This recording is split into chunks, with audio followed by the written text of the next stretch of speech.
வணக்கம்.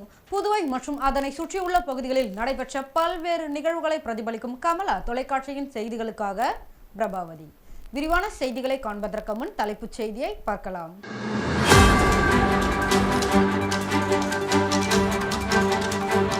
மின் கம்பத்தில் பணி செய்யும் பொழுது மின் கசிவு, ஒயர்களுக்குள் சிக்கி தொங்கிய ஊழியர் உயிருடன் மீட்பு. இணைய வழி மோசடி கும்பலிடம் 5 லட்சம் ரூபாய் இழந்த நபர், சைபர் கிரைம் காவல்துறையினர் விசாரணை. மலேரியா எதிர்ப்பு விழிப்புணர்வு பேரணி காரைக்கால் மாவட்ட ஆட்சியர் மணிகண்டன் தொடக்கி வைத்தார். இனி விரிவான செய்திகள். வீட்டில் இருந்தபடியே இணைய வழியில் அதிகம் சம்பாதிக்கலாம் என்று ஆசை வார்த்தை கூறி புதுச்சேரியை சேர்ந்த நபரிடம் இருந்து ரூபாய் 5 லட்சத்தை பறித்த இணைய வழி மோசடி கும்பலை குறித்து சைபர் கிரைம் காவல்துறையினர் விசாரணை நடத்தி வருகின்றனர். புதுச்சேரி திருக்கனூரை சேர்ந்த மனோஜ்குமார் என்பவருக்கு வாட்ஸ்அப்பில் வீட்டில் இருந்தபடியே அதிக பணம் சம்பாதிக்கலாம் என தெரியாத எண்ணிலிருந்து விளம்பரம் வந்துள்ளது. அதனை உண்மை என நம்பி அதன் வழிமுறையை கேட்டறிந்துள்ளார். பின்னர் அந்த மோசடி கும்பல் டெலிகிராம் மூலம் தொடர்பு கொள்ளுமாறு கூறியுள்ளனர். அதில் அவர்கள் அனுப்பும் ஹோட்டல்களுக்கு 5 ஸ்டார் ரேட்டிங் கொடுப்பது மற்றும் சில வெப்சைட்டுகளுக்கு பாசிட்டிவ் ரிவ்யூ கொடுப்பது வேலை என்று தெரிவித்துள்ளனர். அதன்படி அந்த நபரும் அவர்கள் கூறிய டாஸ்கை முடித்துள்ளார். அதற்கு அவர்கள் 100 முதல் 200 ரூபாய் வரை பணம் செலுத்தியுள்ளனர். பின்னர் பிரீமியம் டாஸ்க் உள்ளது என்று கூறியுள்ளனர். அந்த பிரீமியம் டாஸ்க் செய்வதற்கு 1 லட்சம் ரூபாய் செலுத்த வேண்டும் என கூறியுள்ளனர். அதனை நம்பி முதலில் 1 லட்சம் ரூபாய் பணம் செலுத்தி உள்ளார். பின்னர் அவருக்கு 1,25,000 ரூபாயாக அவர்கள் உருவாக்கிய இணையதளத்தில் இவர் ஈட்டிய தொகை என காட்டியுள்ளது. மேலும் அவர் சம்பாதித்த பணத்தை எடுப்பதற்கு மேலும் 2 டாஸ்க் முடிக்க வேண்டும் என்று கூறியுள்ளனர். அப்போதுதான் அந்த பணத்தை எடுக்க முடியும் என கூறியுள்ளனர். அதை நம்பி மீண்டும் 4 லட்சம் ரூபாய் செலுத்தியுள்ளார். ஆனால் பணம் அனுப்பிய பிறகும் அவர் சம்பாதித்த பணத்தை இவரால் எடுக்க முடியவில்லை. பின்னர் அவர் ஏமாற்றப்பட்டதை உணர்ந்து புதுச்சேரி இணையவழி குற்றப்பிரிவு காவல் நிலையத்தில் புகார் அளித்துள்ளார். புகாரின் அடிப்படையில் வழக்கு பதிவு செய்து இணையவழி மோசடி கும்பல் குறித்து விசாரணை மேற்கொண்டு வருகின்றனர். வீட்டில் இருந்தபடியே அதிகம் சம்பாதிக்கலாம் என்றும் பகுதி நேர வேலை என்றும் தங்களுக்கு விளம்பரங்கள் வந்தால் அதனை முற்றிலும் நம்ப வேண்டாம் என சைபர் கிரைம் காவல்துறையினர் எச்சரிக்கை விடுத்துள்ளனர். ராஜ்பவன் சட்டமன்ற தொகுதியில் முருகேசி கிராமணி தோட்டம் அரசு குடியிருப்பு பகுதியில் கழிவுநீர் குழாயில் அடைப்பை உடனடியாக செயல்பட்டு பொதுப்பணித்துறையில் புகார் அளித்து சரி செய்து கொடுத்த விக்னேஷ் கண்ணன். புதுச்சேரி ராஜ்பவன் சட்டமன்ற தொகுதிக்குட்பட்ட வாழைக்குளம் முருகேச கிராமணி தோட்டம் அரசு குடியிருப்பு பகுதியில் பாதாள சாக்கடை கழிவுநீர் குழாய்களில் அடைப்பிற்குள்ளாகி கழிவுநீர் வெகு நாட்களாக சாலையில் வழிந்தோடி கொண்டிருந்தது. மேலும் அங்கே வசிக்கும் பொதுமக்களுக்கும் குறிப்பாக அருகில் உள்ள அங்கன்வாடி குழந்தைகளுக்கும் சுகாதார கேடு விளைவிக்கும் அபாயகரமான சூழ்நிலை இருந்து வந்தது. இது தொடர்பாக பொதுப்பணித்துறை அலுவலகத்தில் பொதுமக்கள் பலமுறை புகார் அளித்தும் எந்த ஒரு நடவடிக்கையும் எடுக்கப்படவில்லை. இதையடுத்து அப்பகுதியை சேர்ந்த பொதுமக்கள் முன்னாள் அமைச்சர் ப. கண்ணனின் மகன் விக்னேஷ் கண்ணனிடம் முறையிட்டனர். உடனடியாக விக்னேஷ் கண்ணன் விரைந்து பொதுப்பணித்துறையில் புகார் அளித்தார்.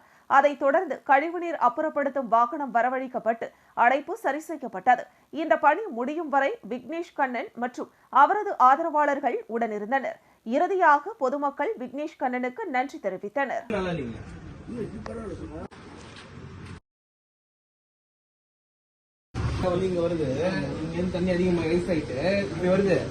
இது வந்து அவங்களோட சொப்பு தண்ணி இப்ப மிக்ஸ் ஆகுது இதுக்குள்ள.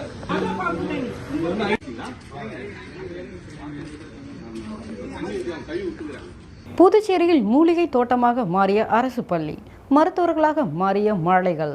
அரசு பள்ளிகள் என்றால் சுத்தமான காற்றோட வசதி, கழிப்பறைகள், இட வசதிகள் இருக்காது என பல்வேறு குறைபாடுகள் இருந்து வந்த நிலையில் தற்போது இந்த நிலை மாறி தனியார் பள்ளிகளை மிஞ்சிடும் அளவிற்கு அரசு பள்ளிகளில் உள்கட்டமைப்பு வசதிகளை மேம்படுத்தி வருகின்றனர். இது போன்ற வசதிகளை மேம்படுத்துவதில் ஆசிரியர்களும் அங்கு படிக்கும் மாணவ மாணவிகளும் இணைந்தே கைகோர்த்து பல்வேறு பணிகளை மேற்கொண்டு வருவதால் இன்று தனியார் பள்ளிகளுக்கு இணையாக அரசு பள்ளிகளும் இருந்து வருகிறது. அந்த வகையில் புதுச்சேரி பாக்கமுடியான்பட்டில் அரசு தொடக்கப்பள்ளி அமைந்துள்ளது. இந்த பள்ளியில் சுமார் 200க்கும் மேற்பட்ட மாணவ மாணவிகள் பயின்று வருகின்றனர். பாலைவனமாக இருந்த இந்த பள்ளி தற்போது பசுமையான பள்ளியாக மாற்றப்பட்டுள்ளது. ஆசிரியர்கள் மற்றும் மாணவர்களின் கடின உழைப்பால் இந்த அரசு பள்ளி இன்று மூலிகை தோட்டமாக மாறியுள்ளது.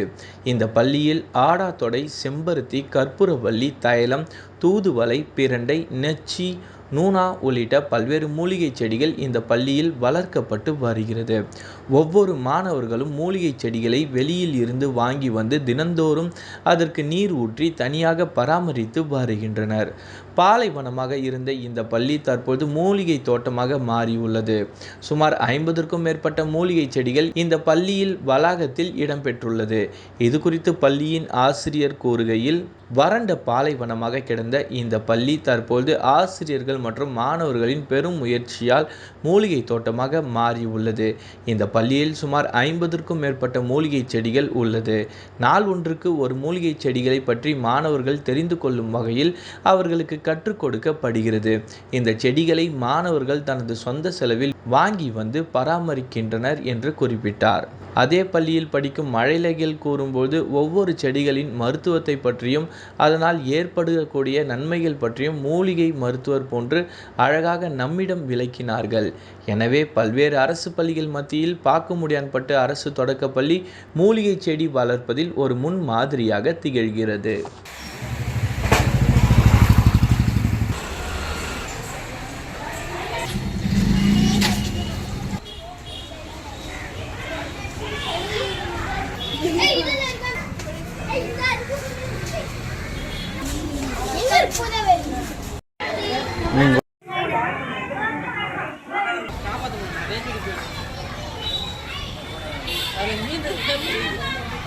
அரசு தொடக்கப்பள்ளி பாக்கமுடியாம்பட்டில் ஆசிரியராக பணிபுரிகிறேன். எங்கள் பள்ளியில் மூலிகை தோட்டம் அமைத்துள்ளோம். இதற்கு முக்கிய காரணம் எங்களுடைய ஆய்வாளர் வட்டம் 1 குலசேகரன் ஐயா அவர்கள். இந்த மூலிகை தோட்டம் அமைப்பதற்கு மாணவர்களின் பங்கு மிக முக்கியமானது. தினமும் ஒரு செடியை அவர்கள் பார்த்து அதனுடைய பயன்களை அறிந்து கொள்கின்றனர். அவர்களால் எடுத்து வரப்பட்ட மூலிகை தான் இங்கே வைக்கப்பட்டுள்ளோம். தினமும் இதற்கு மாணவர்கள் நீர் ஊற்றி அதனை பராமரித்து வருகிறார்கள். பேர் அஜய். நான் 5ஆம் வகுப்பு படிக்கிறேன். என்னோட ஸ்கூல் பேர் ஜிபிஎஸ் பாக்கமுடியான்பேட். ஆடாதோடா நுரையீரல் சளி நீங்கும், தொண்டை நோய்கள் நீங்கும். நான் 5ஆம் வகுப்பு படிக்கிறேன். என் பள்ளியின் பெயர் ஜிபிஎஸ் பாக்கமுடியான்பேட். என் பள்ளியில் மூலிகை தோட்டம் வைத்திருக்கிறோம். செம்பருத்தி பூ இதய நோய் அணுகாமல் தடுக்கும் அற்புதமான டானிக். தினம் பூவின் 10 இதழ்களை மென்று சாப்பிட்டால் உடல் சூடு காரணமாக ஏற்படும் வாய்ப்புண் வயிற்றுப்புண் குணமாகும். உடல் வெப்பத்தை அகற்றி குளிர்ச்சியை உண்டாக்கும். என் பெயர் லலிதாஸ்ரீ. நான் 5ஆம் வகுப்பு படிக்கிறேன். அரசு தொடக்கப்பள்ளி கற்பூரவள்ளி தொண்டைப்புண் மற்றும் சளியை குறைக்கும். நன்றி. புதுச்சேரி முத்தியால்பேட்டை பகுதியில் அமைந்துள்ள ஸ்ரீ லட்சுமி ஐக்கிரவ பெருமாள் திருக்கோவிலில் கருட சேவை நிகழ்ச்சி நடைபெற்றது. முத்தியால்பேட்டை பகுதியில் அமைந்துள்ளது ஸ்ரீ லட்சுமி ஐக்கிரவ பெருமாள் கோவில். இந்த திருக்கோவிலில் திருப்பவித்ரோத்சவ விழா கடந்த 20ஆம் தேதி அனுப்சை, மிருத் சங்கிரகணம், மூலவர், உற்சவர் திருமஞ்சனத்துடன் தொடங்கியது. தொடர்ந்து தினம்தோறும் 92 திருவாராதனம் நடைபெற்று பெருமாளுக்கு தீபாராதனை காண்பிக்கப்பட்டது. இந்த நிலையில் முக்கிய நிகழ்வான கருட சேவை நடைபெற்றது. முன்னதாக அவுப்பிரதம், பூர்ணாகுதி, சாத்துமுறை நடைபெற்று அலங்கரிக்கப்பட்ட பெருமாள் தங்க கவசத்துடன் கருடன் மீது திருவீதி உலா வந்து தீர்த்தவாரி நடைபெற்று மகா தீபாராதனை காண்பிக்கப்பட்டது. இதில் பக்தர்கள் பலரும் கலந்து கொண்டு பெருமாளை வழிபட்டு சென்றனர். புதுச்சேரி மின்கம்பத்தில் பணி செய்து கொண்டிருந்த மின் ஊழியர் மின்கசிவு ஏற்பட்டதால் ஒயர்களுக்குள் சிக்கி மின்கம்பத்திலேயே தொங்கிய நிலையில் தீயணைப்பு வீரர்களின் உதவியுடன் உயிருடன் மீட்கப்பட்டார். புதுச்சேரி சாரம் பகுதிக்குட்பட்ட லெனின் வீதியில் கடந்த சில நாட்களாக ஸ்மார்ட் சிட்டி திட்டத்தின் கீழ் சாலை மற்றும் மின்கம்பங்கள் உள்ளிட்டவை நவீன முறையில் அமைக்கும் பணி நடைபெற்று வருகிறது. இதனால் லெனின் வீதி, காமராஜ் சாலை செல்லும் சந்திப்புகள் அடைக்கப்பட்டுள்ளது. இந்த நிலையில் புதுச்சேரியில் சிறிது நேரம் மழை பெய்ததால் லெனின் வீதியில் உள்ள ஒரு மின்கம்பம் பழுதாகி பகுதியில் மின்தடை ஏற்பட்டது. இதனை அறிந்து அங்கு வந்த மின்துறை ஊழியர்கள் தற்காலிகமாக இரவிற்கு மட்டும் மின்சாரம் விநியோகம் செய்ய ஏற்பாடு செய்தனர். இதனைத் தொடர்ந்து பழுதான மின்கம்பத்தை சரி செய்யும் பணியில் மின்துறை ஊழியரான 48 வயதான சிவகுமார் என்பவர் மின்சாரத்தை துண்டித்துவிட்டு வயர்களுடன் மின்கம்பத்தில் வேலை செய்து வந்தார். அப்போது திடீரென கம்பத்தில் மின்கசிவு ஏற்பட்டதில் அவர் அங்கிருந்த வயருக்குள் சிக்கி மின்கம்பத்தில் தொங்கிய நிலையில் இருந்தார். இதனை கண்ட அப்பகுதி மக்கள் உடனடியாக தீயணைப்பு துறைக்கு தகவல் தெரிவித்தனர். தொடர்ந்து சம்பவ இடத்திற்கு விரைந்து வந்த தீயணைப்பு வீரர்கள் அங்கு ஸ்மார்ட் சிட்டி சாலை பணியில் ஈடுபட்டிருந்த ஜேசிபி வாகனத்தின் உதவியுடன் மின்கம்பத்தில் தொங்கிய நிலையில் இருந்த மின் ஊழியர் சிவகுமாரை மீட்டு ஆம்புலன்ஸ் மூலம் புதுச்சேரி அரசு மருத்துவமனைக்கு அனுப்பி வைத்தனர். தொடர்ந்து தீயணைப்பு துறையினர் நடத்திய முதற்கட்ட விசாரணையில் மின்சாரம் துண்டிக்கப்பட்டிருந்த நிலையிலும் பேட்டரி இன்வெர்டர் மூலமாக மின் கசிந்து மின் ஊழியர் கம்பத்தில் சிக்கியது தெரியவந்தது. மேலும் மின் ஊழியர் மின் கம்பத்தில் தொங்கியபடி இருந்த சம்பவம் அப்பகுதியில் பெரும் பரபரப்பை ஏற்படுத்தியது. நடிகர் விஜய் பிறந்தநாளையொட்டி மிட்டா மண்டகப்பட்டு பகுதியைச் சேர்ந்த விஜய் ரசிகர்கள் ஏழை எளிய மக்களுக்கு அசைவ உணவு மற்றும் நலத்திட்ட உதவிகளை வழங்கி சிறப்பாக கொண்டாடினர். நடிகர் விஜயின் பிறந்த நாளை புதுச்சேரியில் உள்ள அவரது ரசிகர்கள் மாநிலம் முழுவதும் பல்வேறு நலத்திட்டங்களை வழங்கி சிறப்பாக கொண்டாடி வருகின்றனர். அந்த வகையில் புதுச்சேரி கண்டமங்கலம் ஒன்றியத்திற்குட்பட்ட மிட்டா மண்டகப்பட்டு கிராமத்தில் நடிகர் விஜயின் பிறந்த நாளை அவரது ரசிகர்கள் சிறப்பாக கொண்டாடினர். அதன்படி செந்தில் தலைமையில் நடைபெற்ற நிகழ்வில் ஏராளமான விஜயின் ரசிகர்கள் கலந்து கொண்டு ஏழை எளிய மக்களுக்கு மதிய உணவாக அசைவ விருந்து வழங்கினர். சிறுவர் சிறுமிகளுக்கு இனிப்புகளை வழங்கி சிறப்பாக கொண்டாடினர். தொடர்ந்து விஜய் ரசிகர்கள் ரத்த தானம் வழங்கினர். இதில் மிட்டா மண்டகப்பட்டு பகுதியைச் சேர்ந்த விஜய் ரசிகர்கள் எழிலரசன், அஜய், புகழ், அலெக்ஸ், புஷ்பராஜ், சுந்தர், பூவரசன், அனீஷ், கார்த்திக், சரண், கோவிந்தன், மதி, தாஸ் மற்றும் ரசிகர்கள் பலர் கலந்து கொண்டனர்.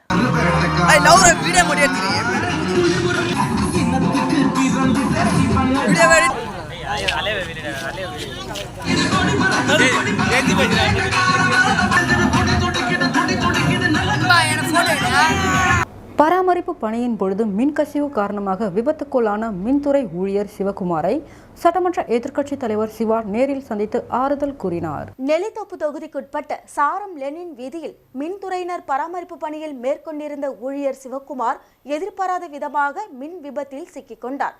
அவரை தீயணைப்பு வீரர்கள் மீட்டு அரசு பொது மருத்துவமனையில் சிகிச்சைக்காக அனுமதித்தனர். அவரை சட்டமன்ற எதிர்க்கட்சித் தலைவர் சிவா நேரில் சந்தித்து ஆறுதல் தெரிவித்தார். அப்போது பொதுக்குழு உறுப்பினர் கோபால், தொகுதி செயலாளர் நடராஜன், தொண்டரணி அமைப்பாளர் வீரையன், கிளை செயலாளர் அகிலன் மற்றும் மின்துறை அதிகாரிகள் உடனிருந்தனர். ஒரு சிறிய விளம்பர இடைவெளிக்கு பிறகு செய்திகள் தொடரும். பாராமெடிக்கல் கல்வித்துறையில் 13 வருட அனுபவம் வாய்ந்த Mahalakshmi institute of paramedical sciences இன்ஸ்டிடியூட்டின் சிறப்பம்சங்கள்: அனுபவம் வாய்ந்த ஆசிரியர்கள், பெஸ்ட் பிராக்டிகல் கிளாஸஸ், மருத்துவமனைகள் மற்றும் இரத்த பரிசோதனை கூடங்களில் நேரடி பயிற்சிகள், பள்ளி கல்வியை பாதியில் விட்டவர்கள் மற்றும் தமிழ் வழி கல்வி பயின்றோரிடம் தனி கவனம். புதுவையிலேயே மிக குறைந்த கட்டணம், அதனை தவணை முறையில் செலுத்தும் வசதி. உள்நாடு மற்றும் வெளிநாடுகளில் 100% வேலை வாய்ப்பிற்கு உத்தரவாதம். மாணவர்களுக்கு யூனிஃபார்ம், லேப் கோட் மற்றும் ஐடி கார்டு இலவசம். Courses offered: DMLT, DNA, Diploma in X-ray, Diploma in Dialysis, Diploma in Physiotherapy, Diploma in Ophthalmology. Admission நடைபெறுகின்றது. கல்வி தகுதி 10th pass, +2 pass or fail or any degree. நம்பிக்கையோட வாங்க, உங்களை தன்னம்பிக்கையோட நாங்க அனுப்புறோம். Mahalakshmi institute of paramedical sciences, number 253 Lenin street, near Manimegalai government higher secondary school, near பஜனை மடம், கொசப்பாளையம், புதுச்சேரி. செய்திகள் தொடர்கின்றன. ஜிப்மர் ஓபிசி ஊழியர்கள் நலசங்கத்தின் சார்பில் முன்னாள் பாரத பிரதமர் விபி சிங்கின் 93ஆம் ஆண்டு பிறந்தநாள் விழாவில் ஏராளமானோர் அவரது திருவுருவ படத்திற்கு மலர் தூவி மரியாதை செலுத்தினர். ஜிப்மர் ஓபிசி ஊழியர்கள் நலச்சங்கத்தின் சார்பாக இந்தியாவின் பின்தங்கிய சமூக பிரிவுகளுக்கான மண்டல் கமிஷன் ஆணை அறிக்கையை அமுல்படுத்திய முன்னாள் பாரத பிரதமர் விபி சிங் அவர்களின் 93வது பிறந்தநாள் விழா ஜிப்மர் வளாகத்தில் நடைபெற்றது. இதில் மருத்துவர் ராஜேஷ் நாச்சியப்பன், ஜிப்மர் ஓபிசி தொடர்பு அதிகாரி சங்கரேஸ்வரி, ஜிப்மர் தலைமை நர்சிங் அதிகாரி மற்றும் சங்கத்தின் கௌரவ தலைவர் அர்ஜுன கவுண்டர் தலைமை தாங்கினர். அலங்கரித்து வைக்கப்பட்டிருந்த முன்னாள் பாரத பிரதமர் விபி சிங்கின் திருவுருவ படத்திற்கு மலர் தூவி மரியாதை செலுத்தப்பட்டது. அதனைத் தொடர்ந்து அனைவருக்கும் இனிப்புகள் வழங்கப்பட்டன. இதில் ஜிப்மர் ஓபிசி ஊழியர்கள் நலச்சங்கத்தின் தலைவர் வேலு, அமைப்பு செயலாளர் சீனிவாசன், பொதுச் செயலாளர் சாந்தி செல்வம், பொருளாளர் செல்வமணி, துணைத் தலைவர்கள் மூர்த்தி, தாமரை செல்வன், செயலாளர்கள் நளினி, ஷியாமல், செந்தில்வேல், செயற்குழு உறுப்பினர்கள் அண்ணாமலை, கண்ணதாசன், சுதாகர் மற்றும் ஜிப்மர் ஊழியர்கள் கலந்து கொண்டு பிறந்தநாள் விழாவை சிறப்பித்தனர்.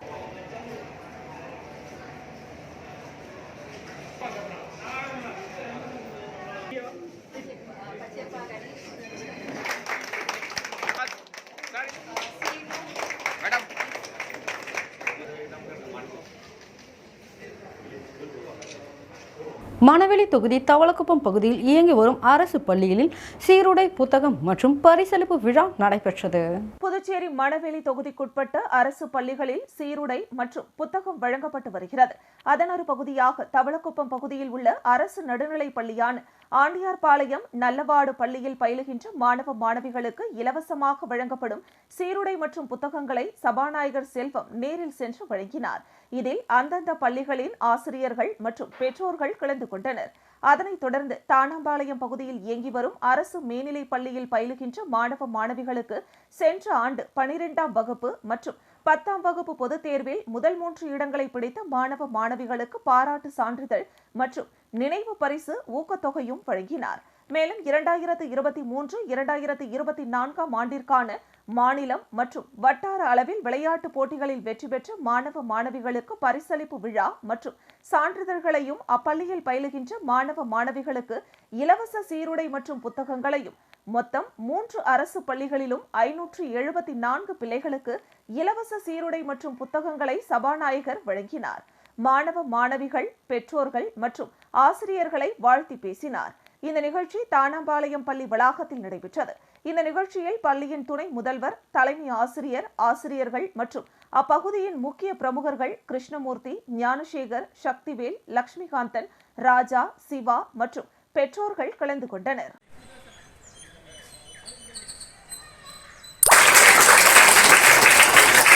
முத்துப்போர் கடலை போல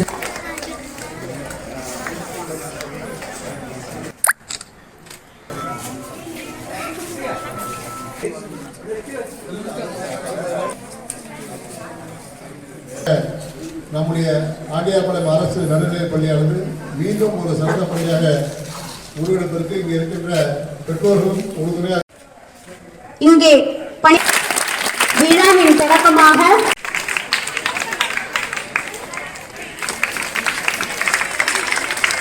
அதெல்லாம் ஒரு அரை மணி நேரத்தில் முடிச்சுட்டு வந்துட்டேன்.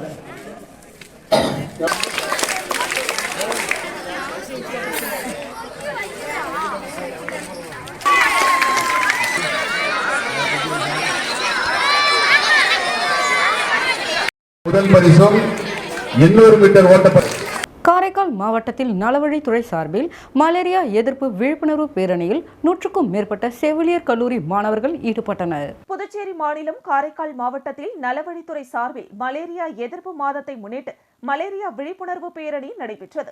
இந்த விழிப்புணர்வு பேரணியில் 100க்கும் மேற்பட்ட அன்னை தெரேசா செவிலியர் கல்லூரியை சேர்ந்த மாணவர்கள் மாவட்ட ஆட்சியர் அலுவலகத்திலிருந்து கையில் விழிப்புணர்வு பதாகைகளை ஏந்திக் கொண்டு முக்கிய வீதிகள் வழியாக மலேரியா எதிர்ப்பு விழிப்புணர்வு கோஷங்களை எழுப்பிச் சென்றனர்.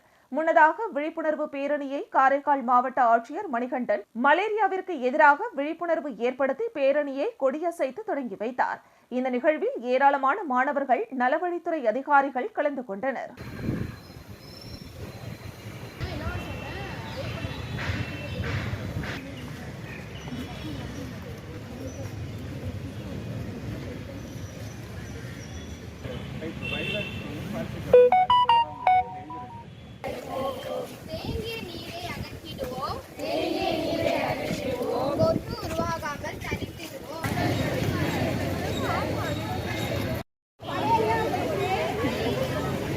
மீண்டும் தலைப்புச் செய்திகள்.